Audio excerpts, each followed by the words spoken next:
Hey guys, I am so excited again to be doing this interview today because I am in Hidden Gym.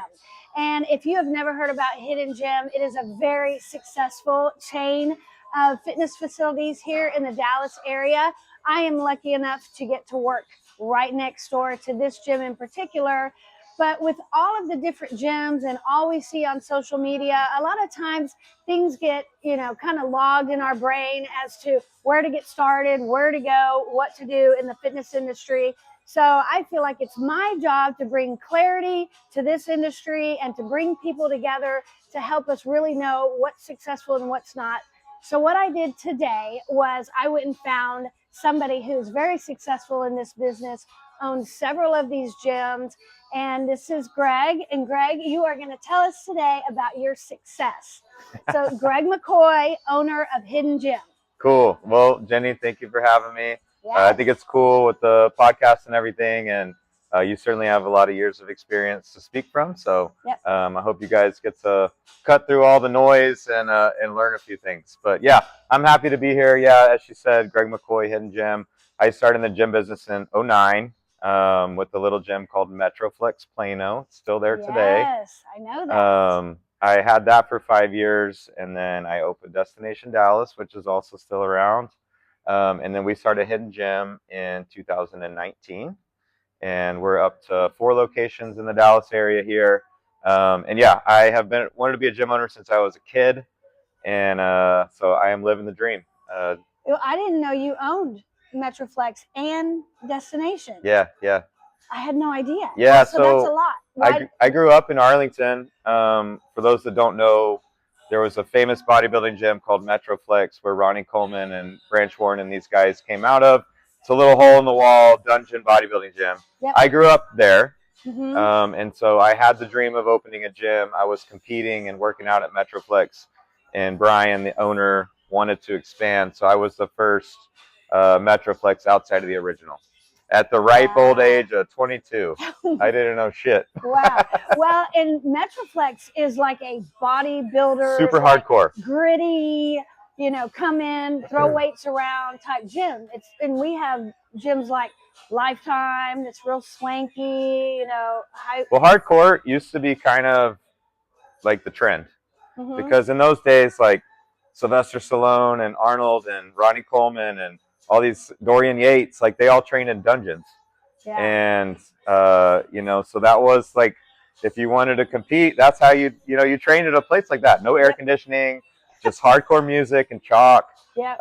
The bodybuilding scene has evolved since then. Those, I don't really think hardcore is like the trend anymore. Right. You have Hidden Gems and the absolute recomps of the world. It's lighting and the farthest thing from a dungeon. So do you think that there's still a place for those dungeons? It's my preference. I grew up watching when Rocky's training for the fight, the guy in the fancy gym always gets his ass kicked. So I always wanted to train in a harder environment. Right. Now we've had to evolve for both preference and business reasons, but I do think there's a place for that. When it just comes down to results, I think there's definitely a place for that gritty environment. Right. So you own Metroflex, again, Destination Dallas, Yep. which is now in Allen. Yep. And that is a huge gym. If you've never been there, how big is that? I don't know. When I had it, it was 15,000 square feet. I exited and sold the real estate off, and then they moved. It didn't end well between us, so I've never been to where it is now. Okay. We'll never. Okay. They're neighbors, but I don't know busy. much about what size it is or whatever. Yeah. Okay. Yeah. Okay. Yeah. So owning a whole lot of different kinds of gyms has given you a lot of experience. Definitely. I've seen, a lot. I mean, there's probably more than 20,000 members over the years, Wow. It's crossed paths with a lot of people. So you own how many Hidden Gyms? 4.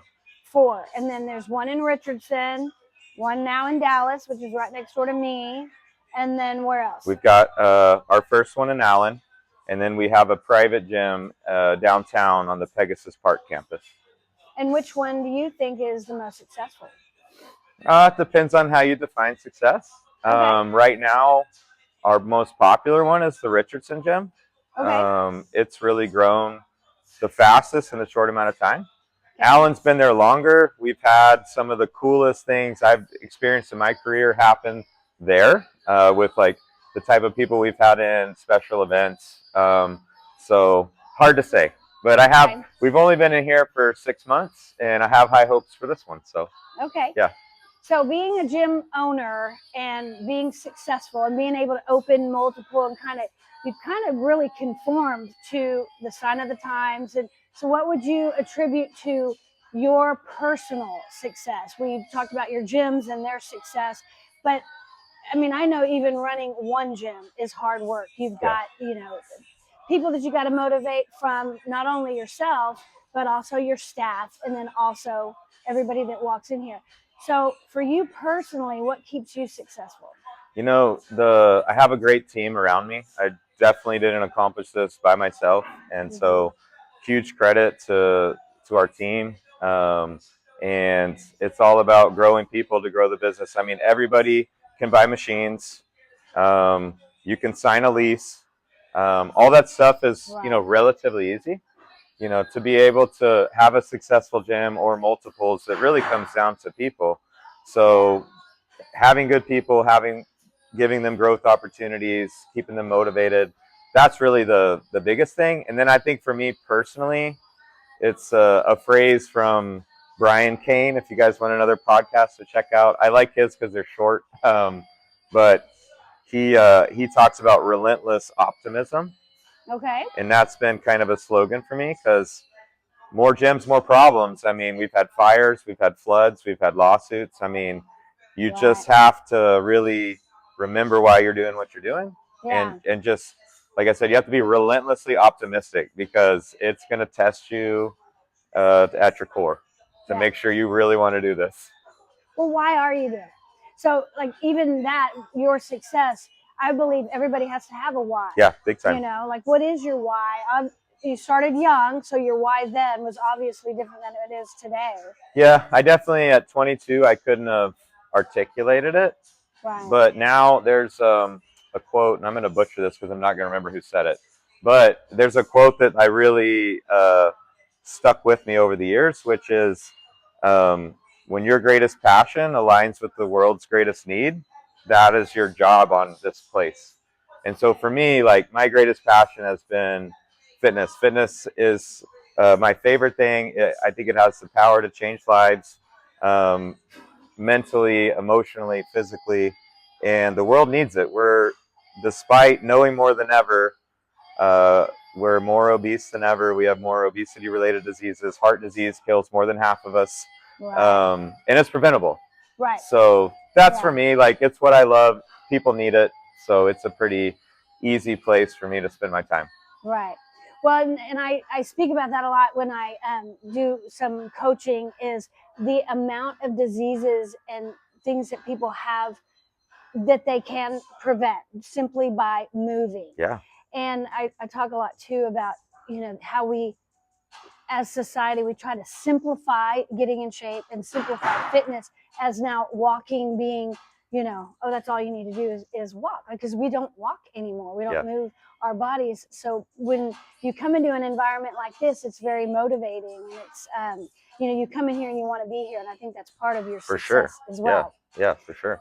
So I did the forecast, fitness forecast of 2026. And when I did that, I discussed like the pillars of health and wellness. And there's really like 6 pillars of good health. And one of those is your team and your team around you. And you mentioned that as really part of your success, and your employees and the people that you have around you. And I'm pretty sure for your personal success, you have a family that is there for you at the end of the day. For sure. Yeah, you got to have a tight circle. Yeah.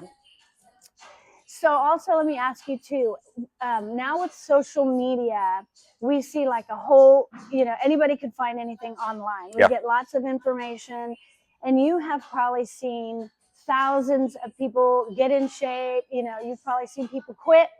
You've probably seen people, I know you do a lot of bodybuilding and a lot of prep in that respect. So what would you say, seeing people and seeing them either succeed or not succeed, that what would be the driver of their success?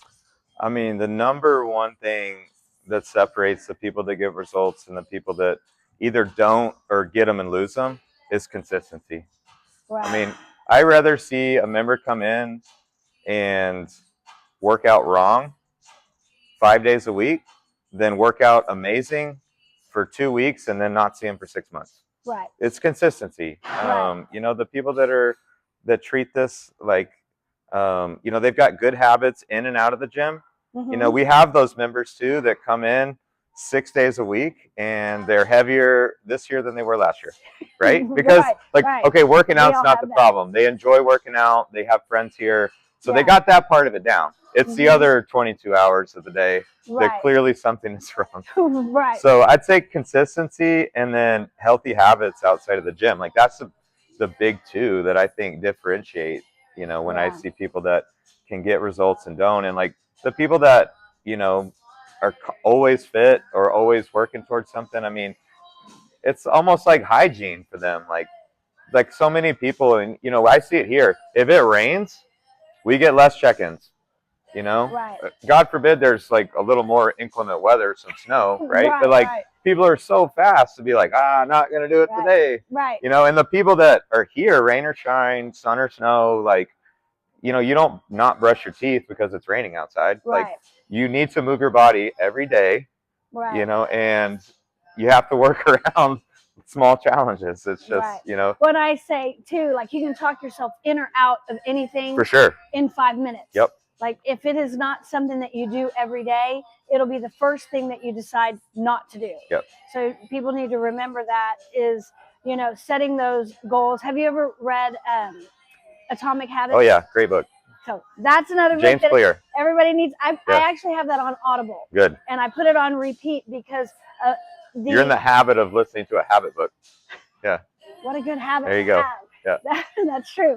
Well, what he mentions in there is not only do we have to come to the gym, we need a destination, but everything that happens around where we're going is going to change in order to make that habit happen. Mm-hmm. Like, do you do it in the morning? Do you come to the gym in the morning? Do you have your coffee, put your shoes on, and go? Everything around that before and after is going to form to whatever you're doing. You got to get the hurdles out of the way. Coming every single day. Yep. I have people come to the gym every day, whether you're coming for 10 minutes or 20 minutes, because the habit of coming is the first thing that we need to accomplish. Yeah, for sure.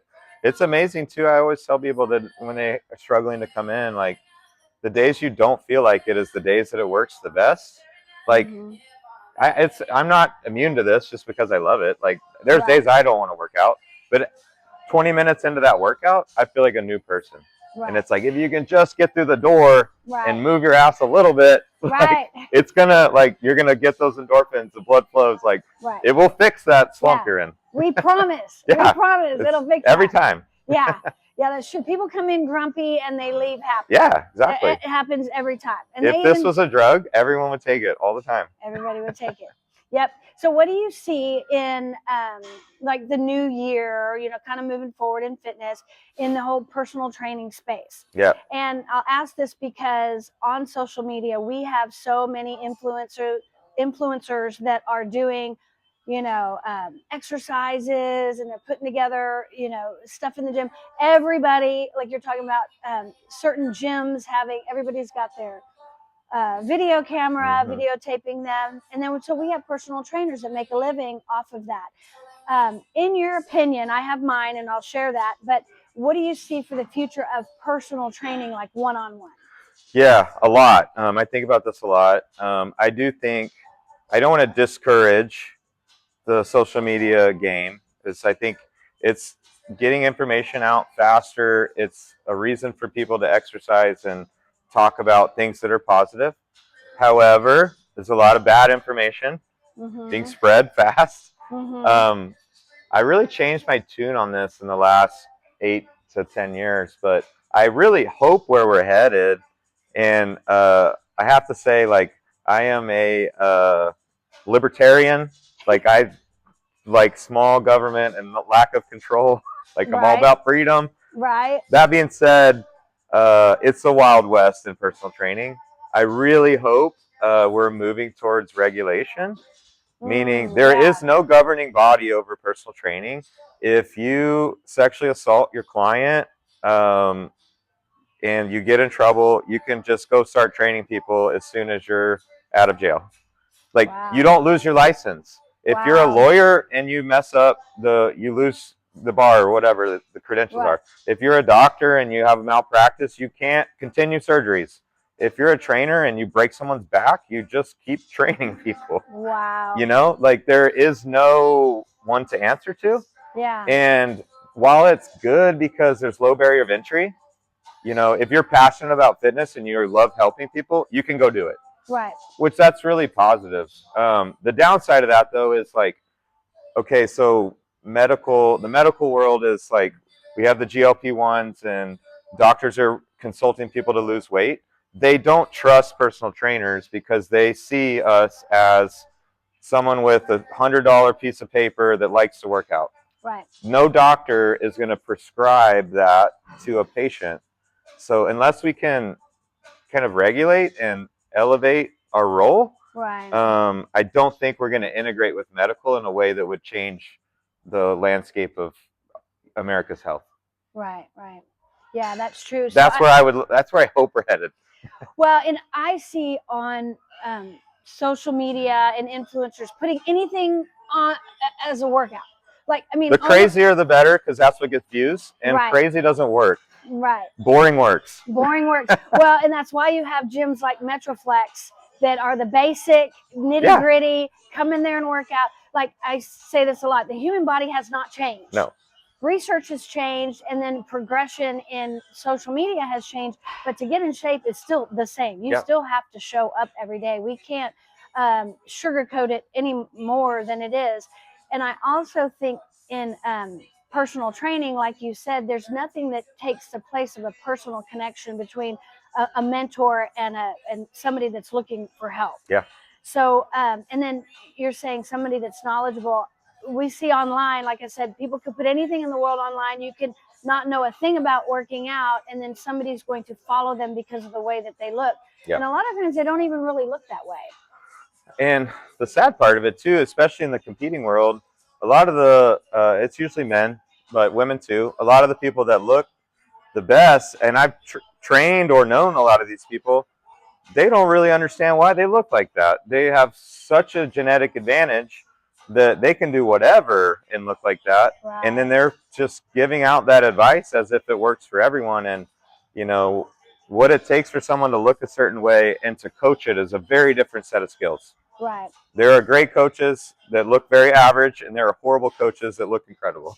Right. So don't judge a book by its cover. Right, right. And that's where social media gets dangerous, because like, that guy looks badass, I'd like to follow his workout plan. It could be the stupidest thing you've ever seen. I see it. And it happens. And it's interesting that you say that, because I've heard before, oh, I want a really good butt, so I'm going to follow a girl that only has a really good butt.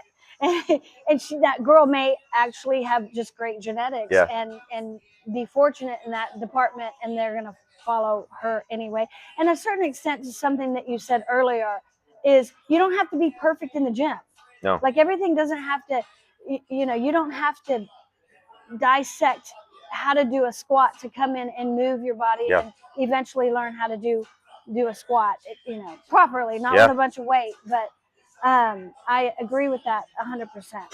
Yeah, and I think obviously AI is the topic right now, and I think trainers are scared about it because it can program, right? It can source. ChatGPT can organize It can source experts from around the world and create badass programming. I don't think trainers are going to lose their jobs to AI. I think trainers will lose their jobs to other trainers who know how to use AI. I think as a coach, you should embrace it. Let it take some of the grunt work out of your programming and nutrition and writing contracts and all these things. Right. I think it can it can make you exponential. Yeah. It's not going to replace you. You can't replace the relationship, the accountability, and that connection. Right. I think there's a certain type of person that can pull a ChatGPT workout and get results and be happy about it. That's not most people. Right. Most people need to know that Jenny's waiting on them, and you're gonna have to talk them into it, Right. and you need to hear about how bad their day was before they're gonna squat, right? Like Right. it's not gonna do all that, No. but there are places to use it. I think that the savvy trainer 2026 and forward will embrace it, and but won't be feared of being replaced by it. Yeah. Okay. And we saw like maybe a few years ago. Remember the mirror that came Oh out? yeah. And I think Lululemon bought the mirror. I'm not even sure they make it anymore. And I did haven't seen a mirror in a few years. in a long time. Actually, I have one in my garage that someone gave to me, and I never took it out of the box. Yeah. So I had somebody did ask me, aren't you afraid of your job because the mirror came out now, and somebody can have a personal trainer, or even a Peloton have a personal trainer right there in their living room. And I was like, why would I be scared of that? Yeah. I'm only scared of that if I can't make a connection with my clients. Yeah. And going back to when I did the fitness forecast of 2026, one of the main pillars of health and wellness is mentorship. Yeah. Who is your growth team? And your growth team is not necessarily the people that just love you to look and be the way that you are.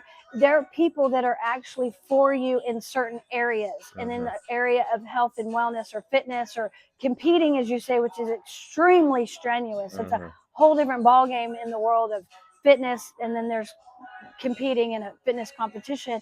But mentorship is hugely important. Like you have to have somebody like, and trust, and that's somebody that you can talk to, like you're saying. You don't feel like it every day. And ChatGPT is not going to go there and get your ass up off the couch and say, you know what, you owe me money for this session, and that you're going to lose it. I actually have a client that downloaded a ChatGPT workout to lose a few extra pounds and get a six-pack. Okay. Gave him a great workout, said you need to do this walking routine, and then he hired me to help him reach his steps that his ChatGPT told him to do. So it still didn't take the personal trainer out of the equation. And I think that's a savvy way to do it. I think that you'll see more of that. Right. And to all personal trainers that might be listening to this is go ahead and accept AI. It is the future. It is not going anywhere. No. And use it as a tool to help guide your clients. I use it for programming myself. I haven't done a lot of triathlon, and I'm getting ready for one. And so I use it. And sometimes it's great. And then sometimes I'm like, this is an ass program. And I can tell, as someone that actually knows what's going on, like, if someone did this, that would not be a good advice. Because it pulled it off of freaking Reddit from some guy that probably makes videos and hasn't done anything and, accomplished much. So you don't know where ChatGPT is sourcing your information unless you know how to prompt it right. But I think it's going to be a part of fitness ongoing. I do too. And pros for the better and the worse. But I think it'll be something that we as trainers and clients will be able to embrace. Right. So get to know it, study it. But then if you get a program, easily come to somebody like yourself, somebody like me, can look at it and say, yay or nay, let's fine tune it. And I think some of the cool stuff too that my eyes glaze over with too much data, but like I think wearables will continue to evolve. You're wearing something when you sleep, you're wearing something when you do cardio. There's stuff on the machines. There's machines now that they're releasing that will know if you have an RFID when you walk up, hey Jenny, want to hit that PR today? Like all the data is going to start to connect, and I as a coach want no part of compiling all that. So I would love for my AI assistant to compile my client's data, and then me as a trained eye can say, okay, thank you for all that. This is what we're going to do today. Your HRV was this, you slept like that, your shoulder's bugging you, so we're going to do this workout. Like, I don't want to do the grunt work of downloading all my clients' Oura Ring statistics. But I would love a high-level overview to make sure I'm doing my job the best I could. Yeah. Well, and those Oura Rings are pretty fantastic. They're so cool. Yeah. And so everybody does need to learn how to embrace that. And, part of the reason why I do these these podcasts, being a fitness professional, is I've heard it all, seen it all, every supplement, everybody that comes to me and says, Jenny, I got this new weight loss supplement I want you to try. And I'm like, you know what? I love you, but I'll pass. Yeah. You know, there is no easy way. You just got to do, what you and I are doing What every are day. you? I know I'm not the one asking the questions here, but where do you stand on like what's happening with the GLP-1s and everything? Are you seeing clients take it, have success? How does it work when they're coming off? Like, what are you seeing in your economy? Well, at first, when they first kind of came on the scene and they were very popular, I was like, no, no, no, no, no. Yeah. It was the same thing as, we've gone through this before. This is not the first time. And a lot of people, when they come to that point where they want to either lose weight or be on that journey, is they're like, well, what do you think this is the new and greatest thing? And I'm like, 5 years ago we had this, five Yeah. years Yeah. before that we had that. And then every type of diet kind of evolves. But I'll have to say, I'm kind of changing my tune on that as well. Yep. Because I have, obviously, I think they are here to stay, and getting into peptides is, one of my podcasts was on peptides, and I Yeah. had somebody that was just brilliant on that Yeah. subject, and it's I think nothing he's that one of the members here.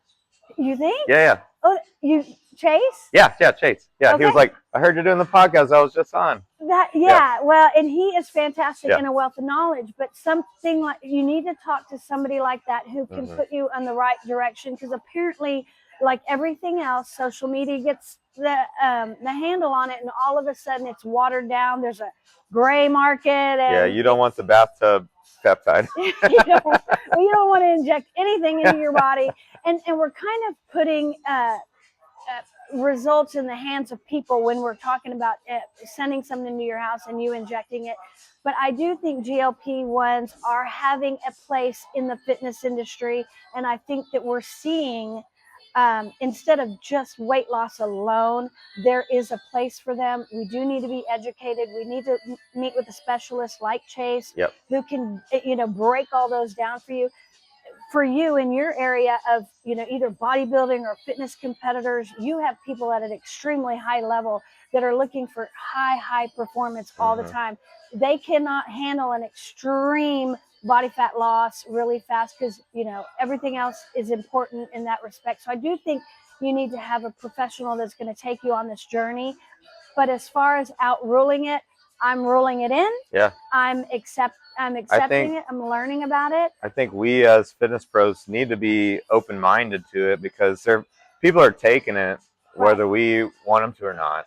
Right. It's perceived as easier. It's effective, and I think it's a great place for us to meet clients. Like, hey, look, this is what you're going to experience. You need to be weight training while you're on this, or you're going to lose the small amount of lean muscle tissue that you have. You need to have healthy habits, because you don't want to take it for your whole life. Right. Let's teach you how to eat so that these results stick around. So I'm hoping that we can work together with it, and it be an accelerator and another place for us to add value for people. Right. And I mean, if we can get America to lose weight, God knows we need it. I'm for it. Let's just figure out how to make sure it doesn't make people worse off. Right. And when it first came on, I was like, okay, here we go again. Yeah, I'm going to have a bunch of clients that are going to lose lean mass, and I've got to rebuild all of that. And, their cognitive, function is they're going to be foggy headed, and just a whole slew of issues that we had before. I don't think we're there. I think we're bridging the gap on that. But it really took a professional like Chase to come into my world and help me get educated in that, because just because I'm a fitness professional doesn't mean everything new on the market. We're not doctors. Yeah, and we if don't anybody tells you school. they know everything about everything, Run they're away. lying to you. You know, and I even can say, you know what, I don't know 100% about that, but I'll find out, or I know somebody that does. And I really think that we're hitting a good mark here with these and coming a long way, and I'm here for it. Yeah, for sure. No, if it helps people, I think we can work with it, not against it. Yeah. Okay, so to kind of wrap all of this up, and I want everybody to kind of have a really good take home from your conversation, your wealth of knowledge. If anybody needs anything from Greg, he's at Hidden Gym next to me here in Dallas. But what would you say? You've seen thousands of people get in shape. Moving forward in 2026, what do you see as like 3 key components that people can use to get in shape?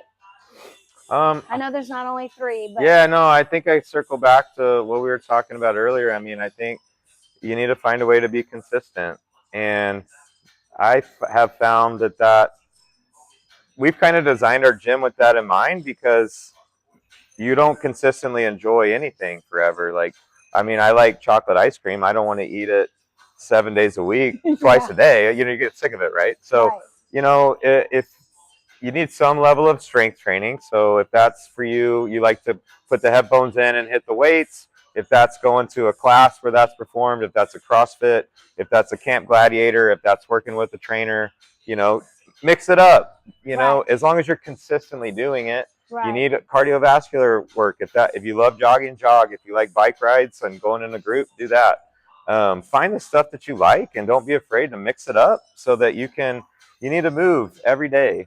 Minimally. You don't have to work out hard every day, but 3 to 4 hard workouts and taking walks. I mean, it's about consistency, and if you're not having fun and enjoying it, you're probably not going to be consistent. So, you know, that's been the fun part. Like, we have people that start to burn out lifting weights and running on the treadmill, but they love doing the Muay Thai class. Their heart rate's up for an hour. They burn 1,000 calories, and it's like, they love it. And they had a blast, and they didn't feel like they're working out, right? They felt like they're fighting with their friends. Right. Well, and so somebody could do, okay, you know, I tell my clients, let's break up your year. Yeah. Let's do everything in quarters. Like, that's you know, great. 3-4 months we'll do strength training. You know, 3-4 months we'll do, you know, martial arts work with, you know, stretching or whatever. And so break it up and break your year up. And it really makes the year go by, you know, a lot better and a lot faster. And then, like, I know you have a 5K coming up on Saturday that people can say, I want to run a 5K, and that could be a focus for a period of time. And that's really one of the secrets of Hidden Gym, and the success we've had as a business, but also the success of our members is, like I said, every gym has machines. That doesn't really differentiate us. We have really good machines, of course, that helps, but like, it's a community. You know, their friend is inviting them to that 5K versus inviting them to brunch for drinks, right? You get invited to do fit people stuff when you hang out with fit people. And that, you know, just really, when you have that circle, you are who you hang around. That's a truth across all things. If you aren't in great shape, hang around people that are in shape. You're going to eat at different places. You're going to do different things. You're going to go to bed at a different time, right? Like, you know, you'll pick up on these habits by being around that. Right. So your 3 things sound like they are consistency, have fun. Yeah. And the people you're around. I like that. I'm good with that 3. Those 3 things. Those 3 things, and you will get in the best shape of your life. That's it. 2026 will be great for you. Right. So here at Hidden Gym. So Greg, just real fast, tell everybody who you are, where your gyms are, and we'll wrap it up. Thank you guys for watching. Greg McCoy. We're on Hidden Gym is on Instagram, Facebook, YouTube, X. We don't have a TikTok still, but I think we're on there to some degree. Mia can take care of that. Mia's going to run our TikTok after this. Yeah, we're easy to find. HiddenGym.net has anything and everything you need to know about what's going on at Hidden Gym. Awesome. Thanks for having me. Yes, of course.